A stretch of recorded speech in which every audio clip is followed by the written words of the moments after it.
आज मिति 2082 कार्तिकको 28 गते यहाँ हाम्रो सिम्पानी खानेपानीको पाइप यहाँ विस्तार गर्दै लगभग 50 मिटर यहाँ नपुगेको हुनाले यहाँ पाइप ल्याएर यहाँ अस्थायी रूपले यहाँ फिटिङ गर्दैछ।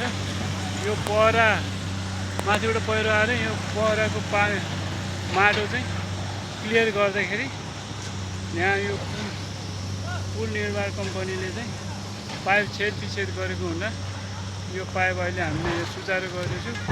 12 दिनपछि 12 दिनसम्म हामी पानी अवरुद्ध भएकोन 12 दिनपछि यो पाइप यहाँ जोड्न हामी आइरहेको छौँ। यस्तो दुःख छ। ल भित्तामा फलाम हालेर तल हाल्ने पनि छ।